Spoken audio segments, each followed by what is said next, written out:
This is the EQS SUV, the SUV version of the EQS sedan that was launched last year. The sixth electric car from the house of Mercedes-Benz India, their third electric car launch of the year. Maybe that's not important.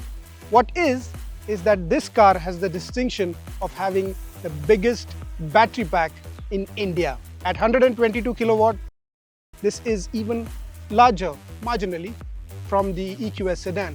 And even more importantly, this is made in India. Welcome to Car and Bike. My name is Girish Karkera, and today we are going to know more about this all-new Mercedes-Benz EQS SUV that costs almost 1.42 crores. But before we go any further, here's a small request from our side. Do subscribe to the Car and Bike channel if you haven't already, and don't forget to hit the bell notification so that you don't miss out on any cool content.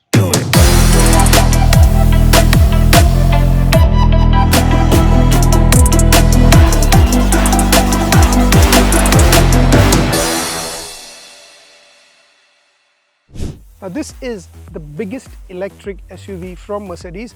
However, it is still shorter in overall length from its sedan sibling. It's a little taller though, of course this being an SUV, almost 178 millimeters taller. The ground clearance is also a bit more. So dimension wise it is bigger than the EQE, but price wise it is much cheaper because this is made in India while the EQE SUV is imported. So compared to the sedan dimensions, this is shorter in overall length, taller in height and wider. In terms of the face or the overall design, it's very similar to the EQS sedan. However, it has a little bit more upright stance. If you look at the front, it gets an AMG line treatment. It has that classic grille with the three-pointed star arranged here with a central logo. Auto headlamps on this one with active high beam assist. The bumpers are again AMG line. They get the same color as the car. The lower portion is high gloss with a chrome strip running across. On the side, in profile, you can see the sleek silhouette, and this being a three-row SUV, you can see how long it is. Flush door handles, of course. And another added bit are these illuminated running boards on the side. These have an aluminium finish and are studded with rubber. However, we don't see the point of having this because this is not a very tall car to get into. The car sits on 21-inch wheels, again AMG alloy wheels with aero inserts, and these are standard fitment. Currently they are only giving this as an option. Now just like the front, the rear also gets a very similar treatment, a bit more minimalist than the front. There's nothing shouty about it. LED tail lamps, nice design inside, connected by an light bar.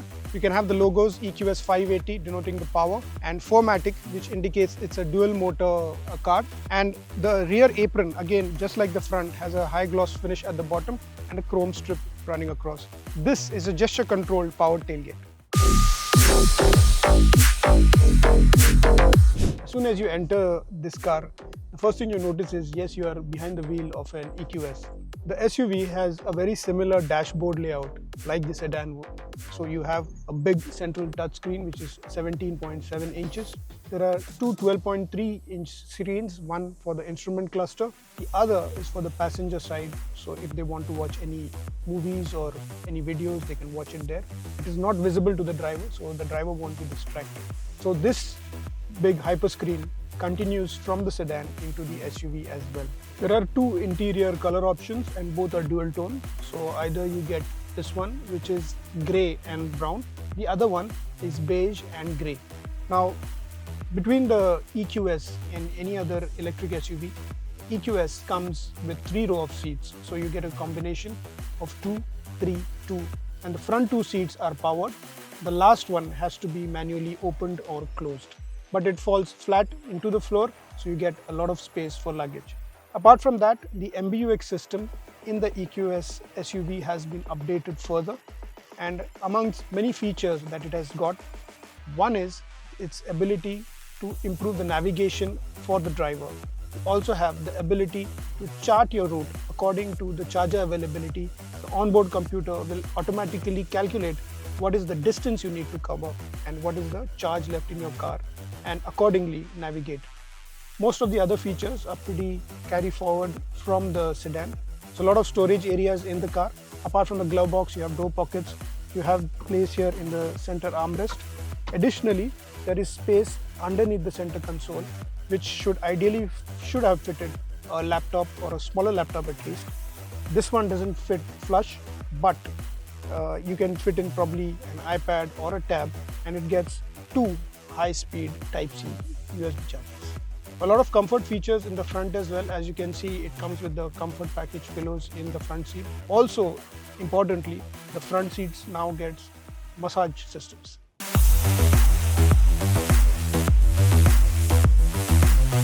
So the GLS is a very chauffeur-driven kind of vehicle. So its equivalent electric, the EQS SUV, will also mostly be chauffeur-driven. In that case, the second row seats turn out to be the most important one, and Mercedes has tried to ensure that the second row passengers feel pampered in luxury. So they've tried and given everything that possibly could at the rear. If you see, the seats are plush, and they also come with heating function just in case, and the seat back reclines. It has nice cushioning. They've also given a comfort package which includes these set of pillows, which are quite comfortable that way. Additionally, you get screens at the rear for both the outside passengers, as well as a smaller screen in the center armrest to control functions from the MBUX. Even the sunroof can be operated through controls at the rear. The car comes with a high-end Burmeister sound system, 710 watts 15 speaker for the ultimate in audio entertainment. If there is something that is missing, then I would probably think that they could have given blinds at the rear too. However, we've seen that in most electric cars that Mercedes is selling in India, including the EQS sedan, doesn't have this feature. Thanks to the wheelbase, legroom is not a problem, headroom is not a problem, and even three could sit comfortably because there is no center tunnel to obstruct your foot. So it's comfortable for three passengers as well. A lot of nice touches in the car. For example, the car comes with ADAS. So you get ambient lighting, which also works as a warning function. Also, these doors are soft touch close. There is a decent size boot for even two small bags, even with the third row seat open. But even if you close the third row seats, which falls flat into the floor, then it opens up a very large luggage area. The only problem with the third row seat open is the parcel tray cannot be used, and you have to physically remove the bar and keep it in the underfloor storage area.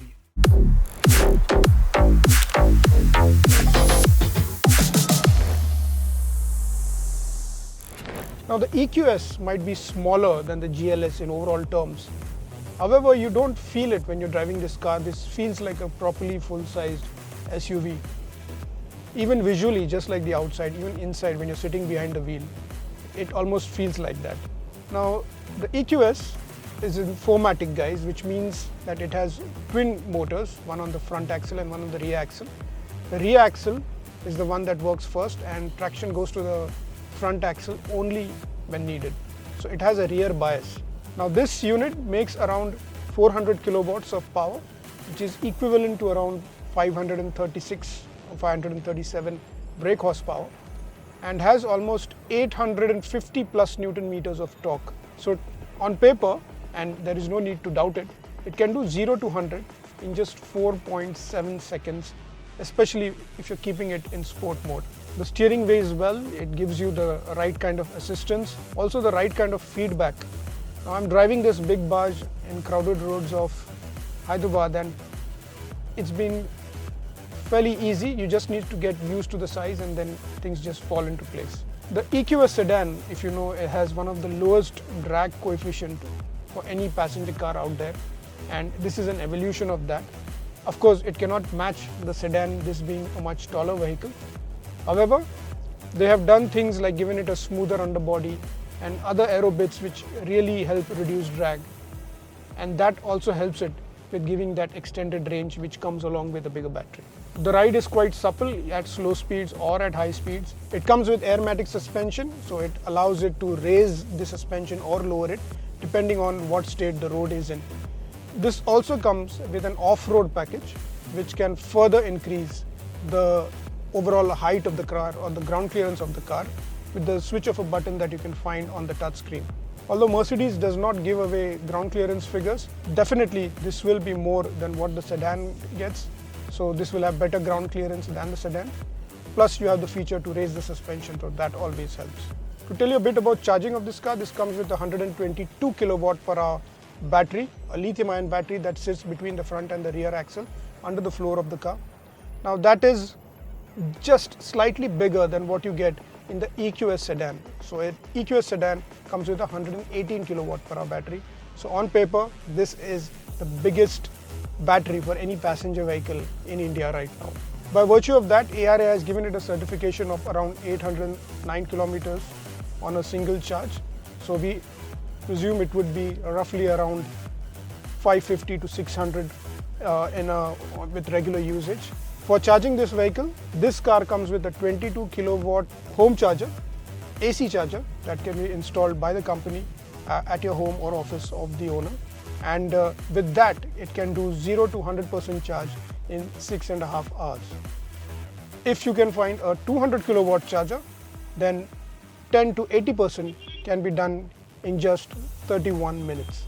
Now, considering this is a big SUV, the onus of course is not on great drivability, it's more on comfort. And in that sense, the EQS is pretty spot on. While it's not like a driver's car, but still they have tried to make things easier for the driver. For example, apart from ADAS, this also comes with a rear steer. So the rear wheels of the EQS can turn by around 10 degrees, which helps with parking or while going around sharp turns. With a 1.41 crore price tag, an EQS SUV also comes with a 10-year unlimited kilometer warranty. Mercedes-Benz says that it will have a 60% residual value at the end of 3 years or 45,000 kilometers. Now the EQS requires a service only once in 2 years or 30,000 kilometers, and service packages for almost 4 years start at less as 85,000 rupees. So despite the high entry-level price, running an EQS may not be that much of an issue for its owners. When it comes to 3-row electric SUVs, there are not many options, and an EQS SUV should be on top of your consideration set. It has plush interiors, fantastic ride quality, and it also talks about sustainability. It has a fantastic range to boast. Also, it has the power when you want it to. With all of this, it's not really a driver's delight, but it doesn't need to be. It ticks all boxes when it comes to being the perfect full-size SUV. It may not entertain you all the time, but an EQS SUV will definitely comfort you all the time.